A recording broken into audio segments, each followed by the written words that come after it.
Hello, Pisces Sun, Moon, Rising. Welcome to December 22. You're going to experience some really interesting changes and maybe dramatic ones at that regarding where you live and your home, but also some really blessed healing and luck that you can imbibe personally. The last luck you're going to get like this for 12 years. So December, you're going to finish strong on the lucky you, lucky me theme. So if you're new to my channel, my name is Lori Lothe, and I am using the Western Tropical Zodiac. I'm a Hellenistic astrologer using traditional Time Lord tools and techniques. I like to look at the sky for you so you can make decisions in the month ahead and be aware of the weather patterns in the future and make wise choices as you hopefully flow through your life, not stumble. Check out my description box below, by the way, and like and subscribe, of course. But check out my description box if you want to learn astrology. I teach a lot of different classes. My Divine Timing Masterclass with really ancient timing tools is coming up in February. Good for beginner, advanced beginner, and intermediate astrology students. And you might want to get on the wait list for that. It usually fills up. And I don't also give you early bird discount notices, and you'll want to get all that shit too. And my Cosmic Moon Shine newsletter goes out every week, and you get a discount code for a one-time use reading with me and a bunch of other perks. And you might even want to join my Patreon community and get all this content ahead of time before the public, ad free, for as little as $5 a month. All the information is in the description box. Woo! Let's get rolling. So Pisces, everyone says last but not least, and that's so annoying. So I'm actually recording this for you on November the 15th, and you're not the last video that I'm recording. So there you go. You're not the last for a change. One of the things that's ongoing is Lord Jupiter, Lord of your ascendant, is in Pisces in December. He got back in there at the third week. The October 30th, leaves on December 20th. And the good news for you is that this is lucky. You are lucky. Luck is in you. You are one big Jupiter bomb of luck. So take chances in the month of December, because the luck that you can have won't come back for 12 years. And you had a bit of that luck already. If you want to go back and look at what was happening in your life in the first 5 months of 23, May 10th to October the 30th, and the May, June, July of 21, you had this luck factor as well. It's really good for healing your body if you have any health challenges. And other than gaining weight, there's no downside to Jupiter in your first house.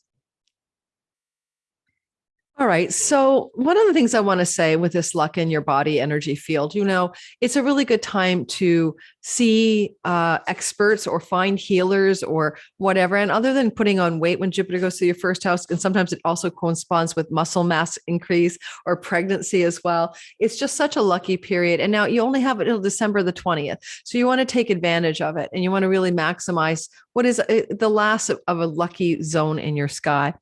One of the things about this Jupiter transit is when he moves into your second house on December 20th, he's going to, until mid-May, really maximize your earnings, money, potential possessions, give you a financial glow up. And he was trying to do that already, right? He was already in that part of your sky from May 10th to October 30th. However, he was unable to get very far into the house. He was only 8 degrees in. So you're going to see the real momentum and the real financial glow up after the 20th of December. Before that, though, it's really good for personal luck and also expansion and health as well.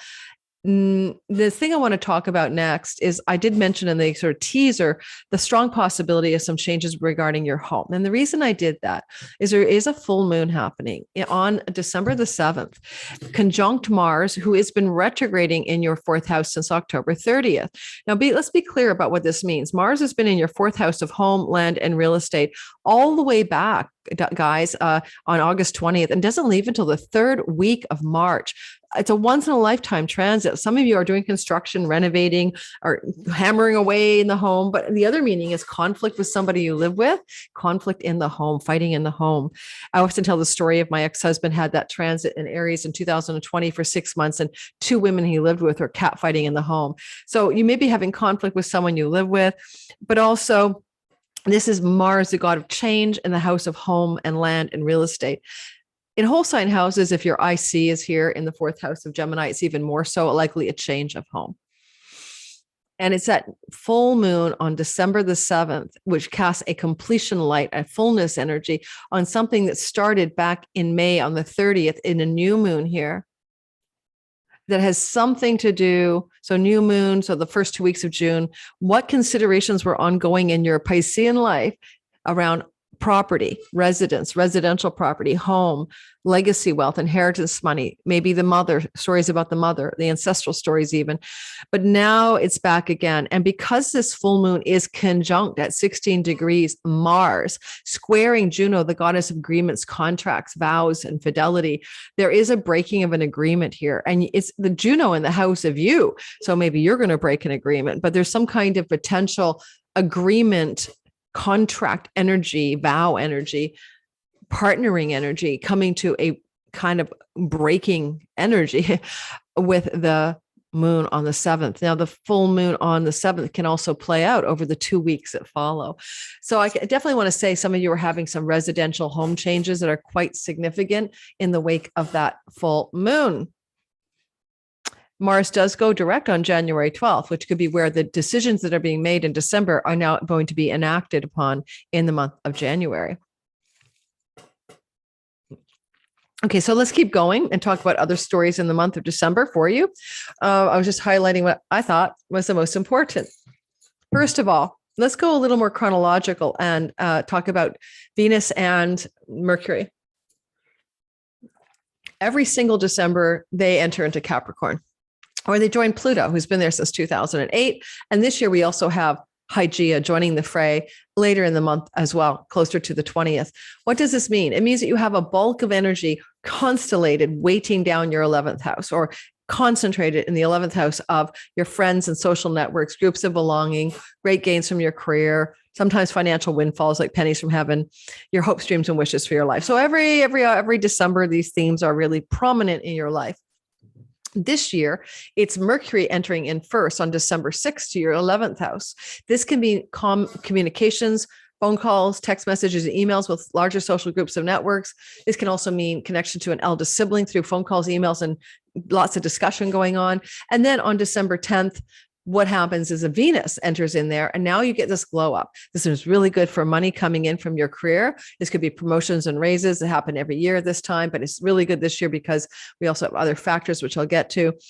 And then, Venus going through here, December 10th to January 3rd, is just about you having a really good ability to be kind of a diva, to be seen in the world, to share something with the world that you want them to like, and you're popular because of it.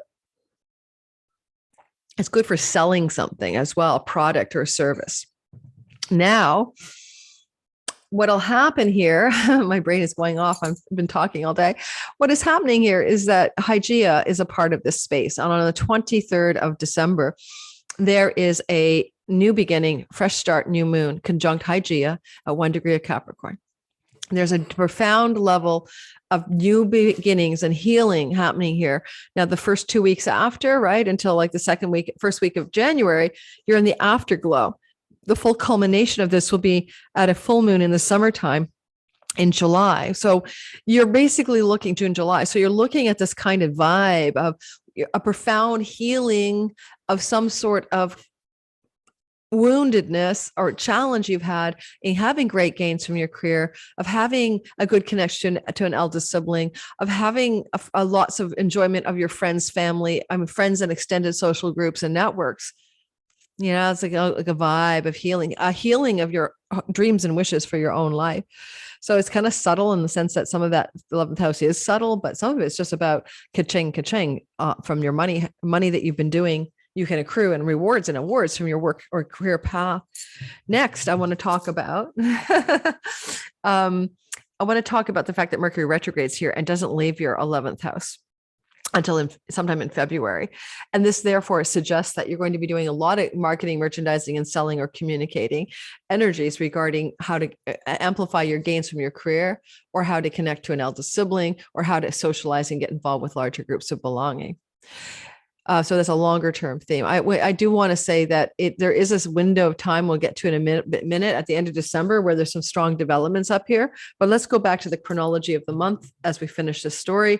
December 1st to 5th, you're going to clear some illusion or fog in the beginning of December where you've been a bit mentally confused about things that Neptune's been shrouding your vision from. Can be about health and health issues, or self, just your own psychology, your own sense of who you are.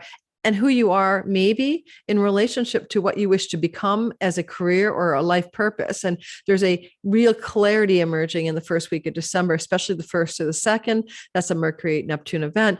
And then Venus is opposing Mars, which is the cosmic lovers duking it out. And this is happening with Venus in the house of your career, because it's what you love and you're doing your thing and you're shining your freak flag and you're up there now. This is where you can really be quite successful. Venus has been in your Sag house for a lot of November, and she's still there until the December 10th. And here she opposes Mars. Now, this could be someone you're living with, really pissed off about your career focus, how much time you spend at work, wanting to bog you down in arguments at home, or conflict around construction or events going on around changes of home. They're interfering with your passionate, celebratory glow up in your career zone. And that's definitely happening between the 1st and 5th of December. But with a sextile of Venus to Saturn and a trine from Mars to Saturn at the very same time, the other part of the narrative is that your own level of self undoing, the ways in which you are your worst enemy and sabotage your life, Saturn is trying to get you to take a sober-minded look at your own causal implication and complicity in how things go wrong. And if there's somebody in your home life you live with who's effing up your career space somehow and not encouraging you the right way, look at your own ability or complicit ability to stick in that relationship or with that gnarly situation or that home with construction in it or the place you shouldn't be, and change your mind and get around it and do it differently. There is also December the 8th to the 9th, a sun opposing Mars. Same thing that Venus was doing, just gets more intense. So maybe now your boss at work is telling you that you have to focus up here and stop playing around with fighting with the person in the home. Or maybe you are shining even more brightly up in the top of your sky with your career space and having, again, to argue with that person in the home or that home situation. Then Venus will square Jupiter around December 8th and 9th as well. And this is like, that's Jupiter, right? You like him. He's the Lord of you, in the house of you. And Venus is opening up a lucky opportunity for something to do with career and work. So some lucky financial opportunities or work opportunities could be happening on the 8th and the 9th. December 12th and December 15th, a very hard work, super focused, drilling down. Your attention is on it. You're sustaining your attention in a very profound way. December 12th to 15th, that's a sun sextile Saturn. You could be doing a lot of work behind the scenes. This could be a sustained inner focus of attention. And it has a lot to do with how you can barrel into work and career focus and drive, maybe back behind the scenes, getting things ready to go or getting a project ready to launch or getting a focus in your career and just taking the time to do the work that needs to be done to stabilize or fortify career. December, same time that's happening, the sun is squaring Neptune. Again, this could be about what ways you're deluded or confused in your own life, and sun is a solar figure helping you square away with your own delusions about your career path ahead. December 17th to the 18th, Mercury will trine the planet Uranus. It's an Earth trine, and it brings unexpected and exciting developments financially or messages that surprise you. And it also is followed up by Venus doing the same deal with Uranus, a trine, December 21st to 22nd. Now, Venus and Mercury are now in Capricorn. They've left behind your 10th house and they're in that house of good spirit. Now, just to be clear, it's the house of the eldest sibling in Vedic astrology. So these could be information, news, and developments with your eldest sibling that are surprising and exciting. It's a trine, it's positive. And it could also be trips and travel, a sibling coming to visit you, you go to visit the sibling, journeys with a sibling, also financial windfalls and pennies from heaven because a sibling decides to gift you money. It's all good, exciting developments in that area. And it definitely can involve learning, trips or travel, and sudden exciting developments to participate in those themes. December 24th to the 26th, there is a Mercury sextiling Neptune, and that happens again on December 31st and again on February 5th. And this is really an extraordinary three-part story about where you can get some real clarity in your life. Hang on, I got to take a call. Sorry, Pisces. So what you can use this kind of Neptune Mercury for is really good for storytelling, filmmaking, creative ideas coming to you that are quite profound. It's almost like you're channeling something. You can come up with information or insights that are really coming from like a cosmic mind or something like that. And yeah, you got 3 passes of that Mercury Neptune. And of course, Mercury is in the house of friends and allies and great gains from your career. And Neptune's in the house of you. So you could be channeling some great ideas that are going to be a killer for how you can improve your financial gain and reputation gain in your career. Now, as we round out the month, I think I did talk about the moon on November the 23rd in Capricorn, so we won't go back over that. That's really good for healing your friendship circles, your relationship to your eldest sibling. If I didn't mention it, because I can't remember now. It's like you're going to have a new moon that allows you to heal eldest sibling relationships. This is on the 23rd of December. Up level your gains from your career. It's conjunct Hygeia. That's what I'm talking about, healing. It's in also connection to Jupiter. So it brings more money to you because Jupiter has now moved into your second house. So it's definitely like a healing new moon on December 23rd around finances and great gains from your career. New social groups and circles can be emergent in your life over the 2 weeks that follow that are healing. And all this culminates in the summer as well with the full moon energy in June, July. Then at the tail end here, Mercury and Venus co-join on the 28th, 29th, and that's a beautiful merging of the 2 planets. It could be a really great bonus of financial goodness coming through your sky, very good luck energy around money, finances, gains from your career, or eldest sibling connection, 24th, 26th of the month. And then 28th, 29th of the month. And then Venus is also at the same time sextiling Neptune, a dream opportunity, a dream spell of financial windfall and luck coming your way because you are lucky. You were lucky until December 20th. And then last on New Year's Eve, Venus and Pluto conjunct. This is intense. This is like, please don't overdo it. It's like, oh, so intense. They're coming together in the sky every year, but happens to be on New Year's Eve. And it's in the house of social groups of friends and having fun with friends. So you could go really deep with friends, a very intimate evening, a very debaucherous evening if you're not careful, or you could be having a very exciting and debaucherous and fun and intense time with an eldest sibling on New Year's Eve. Anyway, it's just intensity on New Year's Eve is the best way of putting it. Also, it could be a wealth signature. Venus Pluto is a wealth yoga, and you may be ka-chinging into some money around New Year's Eve, coming out of great gains from your career path. All right. Thanks, Pisces, for listening. Don't forget, hit my bell to note for notifications, like and subscribe. Don't forget to check my courses out and my Cosmic Moonshine newsletter. Everything in the description box. Big hugs to you. I hope you have, my bra strap showing. I hope you have an amazing time in December. My sister's a Pisces rising. So when I do Pisces, I'm always thinking about her. Ciao, everybody.